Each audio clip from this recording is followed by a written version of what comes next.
I work at a Norwegian bank in Oslo, and last month an American businessman walked in demanding to open an account immediately. He had a meeting in 30 minutes. I explained he needed an appointment, just like everyone else waiting. He looked at the queue of 6 people and said he'd pay extra for priority service. I told him we don't offer that. He pulled out his American Express black card and set it on the counter. I think you'll find this changes things. I stared at him. He stared back. Finally, he said, "Do you know what this card means?"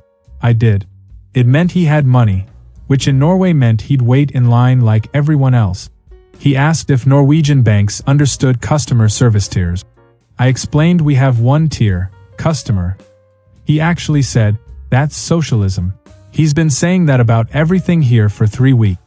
Traffic lights, grocery store lines. The fact that I wouldn't call him, "Sir," still waiting for his appointment. It's next Thursday.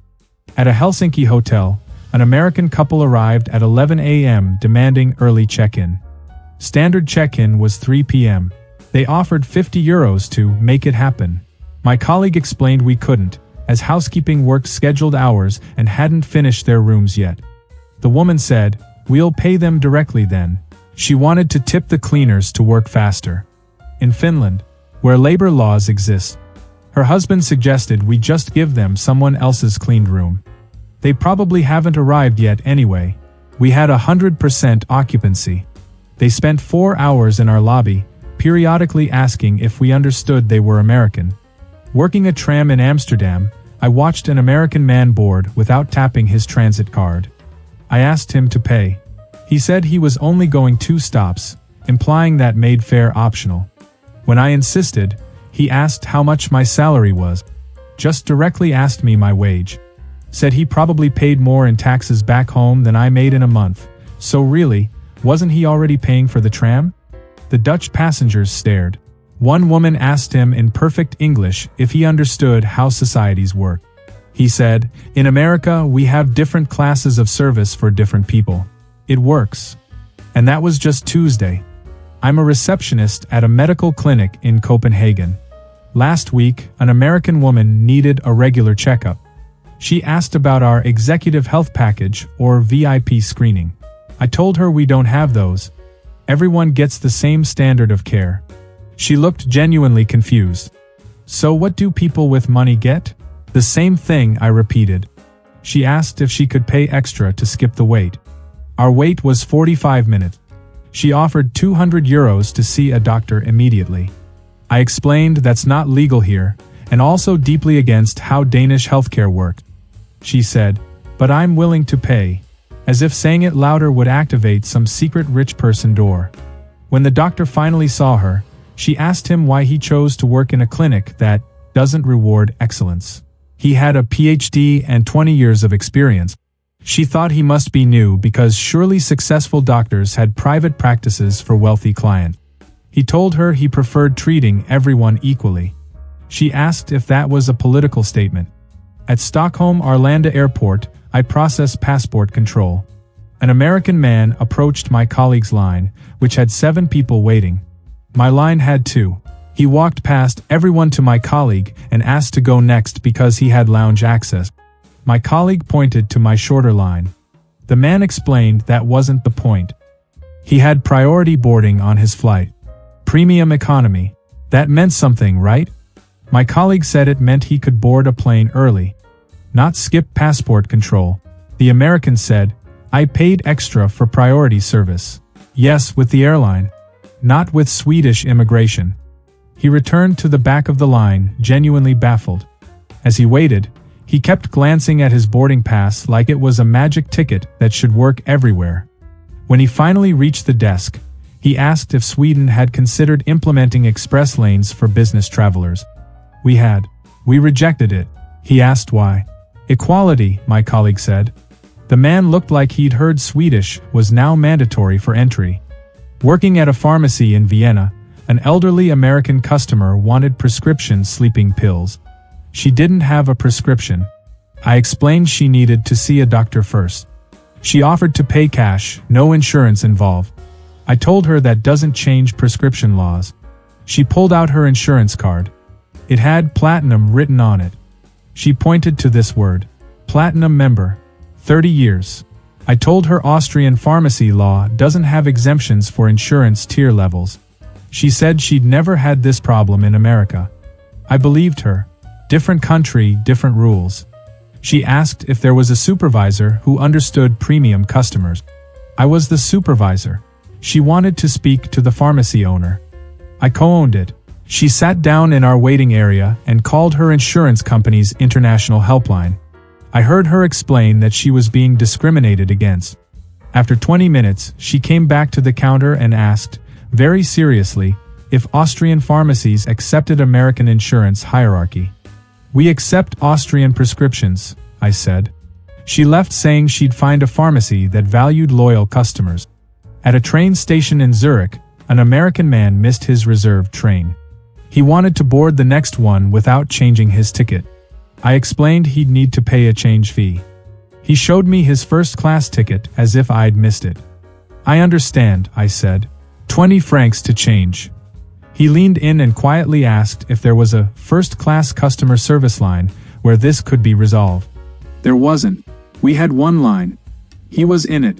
He said his ticket cost 300 francs. Surely that bought some flexibility. It bought him a reserved first-class seat on a specific train that left 15 minutes ago. He asked to speak to someone with authority to make exceptions. I called my supervisor. She told him the same thing. He asked if Swiss trains had a complaint department for premium customers. We had a general complaint department.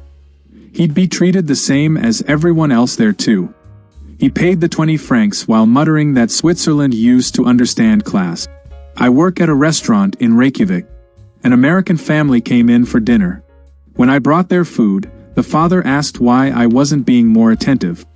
I'd brought water, taken their order, delivered their meals, and checked on them twice. What was I missing? Refills. Constant checking. You know, service. I explained that in Iceland, we don't hover. We trust people to ask if they need something. He said that was lazy. I was literally visible from their table. 10 feet away. He wanted me to come by every 3 minutes. I told him I had 6 other tables. He said in America, servers know the customer comes first. I told him in Iceland, everyone comes equally. No one gets extra attention for existing. His wife asked if Icelandic restaurants train their staff. Yes, extensively. Then why aren't you treating us special? She asked. We are customers. So were the other 40 people in the restaurant. She said they'd tip well for good service. I explained we don't work for tips here. We get paid wages. She looked at her husband. He looked back. Neither understood what they'd just heard. At a government office in The Hague, I help people with residence permit. An American man needed to renew his. He'd missed the appointment he scheduled 3 months ago. He wanted a new appointment immediately. Our next opening was in 6 weeks. He said that was unacceptable. He had important work. I told him everyone has important work. He asked if I knew what he did. I didn't, and it didn't matter. He was a director at an international company.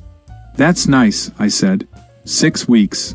He asked if there was a business professional track. No. An expedited service? No.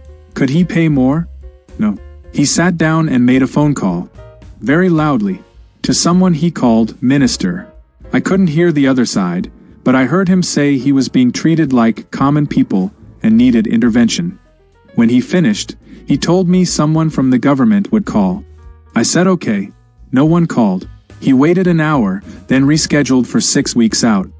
As he left, he said, in America, we respect job creators. I told him in Holland we respect appointments. Working at a university in Uppsala, I coordinate the international student program. An American student's parents visited and asked to meet the dean. I asked if they had an appointment.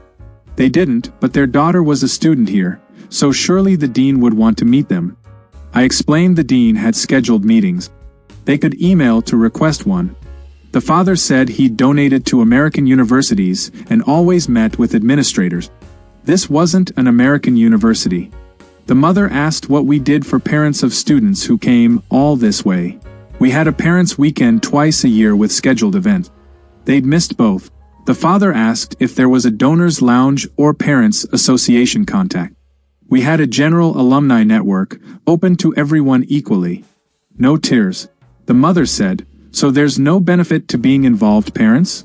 I asked what benefit she expected. She didn't have an answer but looked very disappointed. They walked around campus for an hour, seemingly waiting for someone to recognize them as important visitors. No one did. Everyone was equally unimportant that day. At a Berlin government building, I work in vehicle registration. An American man needed to register his imported car. It failed emissions standards. He asked how much the waiver cost. "We don't sell emissions waivers." He repeated his question, slower, as if I'd misunderstood. "How much? For the waiver?" "We don't have them." He asked what people with expensive cars do. They meet emissions standards or don't drive in Berlin. He explained his car cost 90,000 euros. I explained our air quality regulations cost clean air. He asked if there was an appeals process for luxury vehicles. There was an appeals process for everyone, where he'd be told the same thing. He wanted to speak to someone who handled special cases. I handled all cases the same way. He left saying Germany used to respect engineering excellence. His car had excellent engineering. Just not clean engineering. I manage a hotel in Bergen, Norway. Last month, an American tech executive stayed with us for a conference. On his second day, he asked why the cleaning staff made eye contact and said hello. I didn't understand the question. He explained that in nice American hotels, staff are trained to be invisible unless needed. Seeing them breaks the luxury illusion. I told him our staff are people, not illusions. He said he wasn't being rude, just explaining proper 5-star service standards. I told him we had 4 stars, and our 4th star was treating staff like humans. He asked if I was joking. I wasn't. He said in America, luxury means not being reminded that workers exist. You press a button, needs are met, you never see how. That's what premium service means. I asked if that sounded healthy. He said it sounded expensive, which meant it was working. For 3 days, he visibly flinched every time a housekeeper smiled at him in the hallway. On checkout, he left a comment card suggesting we train staff to be less present. Our staff loved it. We hung it in the break room, beside our Employee of the Month photo. Where we celebrate the staff he wanted invisible. He gave us 3 stars online. Said the hotel was nice but service was overly egalitarian. We considered putting that on our website. Here's what Americans struggle with. Equality doesn't mean everyone gets the minimum. It means no one gets to pay for superiority. Your money buys goods and services. Not faster lines.